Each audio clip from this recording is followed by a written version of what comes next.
Eu ia perguntar sobre essa interação, queria te ouvir um pouco mais, porque eu estava lendo alguns trechos da nota da Fiesp, presidente, quando vocês falam sobre a continuidade da atuação junto aos parceiros nos Estados Unidos, buscando a reversão ou a mitigação das tarifas, ampliando ainda mais a lista de produtos isentos, né? Queria que o senhor detalhasse um pouco melhor para a gente como tem sido essa interação e como essa espécie de aliança é vista, na sua avaliação, pelo governo dos Estados Unidos, pela Casa Branca, já que a crítica que o senhor faz é ao braço oficial da negociação, que é o governo brasileiro, certo? E mais do que isso, né, me interessa quando o senhor fala também sobre o tom que precisa ser ajustado. Essa crítica, ela chegou a ser levada ao governo brasileiro em algum momento? Eu acho que está em toda a imprensa, né? O governo não é um segredo essa crítica, não é uma visão só nossa. Isso aí é de conhecimento público. No momento em que o presidente Lula fala alguma coisa em relação ao presidente Trump, em relação aos Estados Unidos, que não agrade os americanos, enfim, a recíproca não é verdadeira. Ou seja, não é costume mais sair do Brasil críticas aos Estados Unidos do que o inverso disso. Naturalmente que isso interfere. É natural. Não há negociador ou não há negociação que prospere se enquanto um grupo está negociando, discutindo questões técnicas, vai lá e o chefe da nação critica o outro chefe de nação, critica o outro país, enfim. Então, essa questão tem que ser arrumada.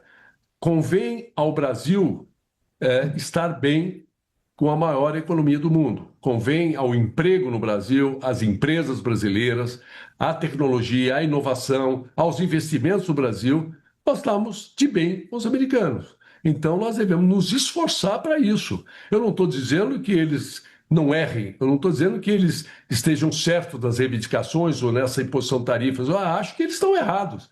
Agora, poderia ajudar a um bom entendimento se não houvessem agressões aí que possam, vamos dizer, influenciar politicamente de uma forma negativa. E que isto tem um peso maior. Se você quiser, vamos dizer, pôr um peso na questão técnica, né? Na questão negocial e na questão política, eu diria que mais que 50% é questão política. Talvez mais que 60% ou 70%, entendeu? Então não adianta, quer dizer, se não há uma boa vontade para as pessoas ouvirem reciprocamente, buscarem um bom entendimento, não adianta. Então eu vejo que o problema, o foco principal é essa questão política, e porque muitas vezes é feito isso de forma consciente, por causa das eleições brasileiras, porque parece que pode ser interessante, sabe? Arrumar uma encrenca com os Estados Unidos em véspera de eleição e levantar a bandeira. Enfim, coisas que prejudicam o Brasil, prejudicam a nação brasileira, mas são colocadas como bandeiras eleitorais aí e que muitas vezes custam caro, né? Essa eleição esse ano, algumas bandeiras que estão sendo levantadas estão custando caro para a nação brasileira, a serem levantadas. Era melhor a política ficar dentro da normalidade, cada candidato apresentando suas ideias, seus projetos, enfim, e procurando o convencimento e o apoio da maior parte da população, do que inventar aí algumas encrencas para o país para depois parecer que está havendo uma salvação, uma defesa nacional, enfim, entrando para campos que não são verdadeiros. Essa é que é a realidade. E em relação ao que você falou de atitudes nossas, isso já foi provado, né? Esses setores todos que foram isentados e foram numa lista de exceção, a maior parte deles foram negociações dos próprios setores, negociações de empresas brasileiras com seus parceiros americanos. Enfim, essa é o que eu chamo de diplomacia empresarial, ela funciona bem. E também, para ajudá-la, é importante que haja uma boa relação entre os países. Então, o que eu recomendaria é que a gente não misture eleição brasileira e bandeiras aí para a eleição brasileira com os interesses do emprego no Brasil, das empresas brasileiras, e que a gente não olhasse só o macro, tipo, esse percentual de exportações que vão ser taxadas é pequeno em relação ao todo. Não importa. Se fosse menor ainda, e se uma única empresa e um único emprego fosse sacrificado, já não valeria a pena. E não é o caso aí. Aí são centenas de empresas que estão envolvidas, que vendem para lá e que com uma taxa de 25%, sendo que outros países não vão ter essa mesma taxa, porque esta medida é contra o Brasil, não é uma medida horizontal para todos os países do mundo. Então, isto é realmente muito grave. Eu me refiro aos 25%. E está caminhando os outros 12,5%, que aí envolvem 60 países, que são as maiores economias, e que é muito ruim também. Mas todos estariam sendo taxados ou não conjuntamente. Agora, essa não. O Brasil vai pagar 25 para vender para os Estados Unidos, outros países não vão pagar os 25. Então, tira a competitividade. E a nossa competitividade já não é fácil no Brasil, né? A gente tem os juros mais altos do mundo, nós temos um problema sério de carga tributária, temos custo de logística elevado, temos um custo do Brasil que pesa em cima da competitividade do país. Difícil você ser competitivo no Brasil com esse cenário.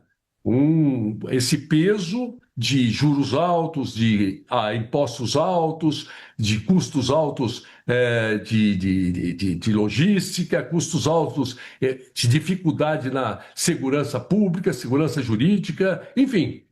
Com tudo isso, ainda a gente tem que ser taxado em 25% as empresas brasileiras que vendem para os Estados Unidos. E, nesse sentido, qualquer declaração que vá atrapalhar, ou atrapalhou para que isso deixasse de acontecer, não é bem-vinda, né? E aconteceu, né? Presidente, rapidamente, para a gente concluir a nossa conversa, eu vou fazer duas perguntas em uma. Primeira, agora o caldo já entornou, como o senhor trouxe, já houve uma série de trocas de farpas entre Trump e Lula. Que conselho o senhor daria a Lula nessa altura do campeonato para restabelecer a relação com os Estados Unidos?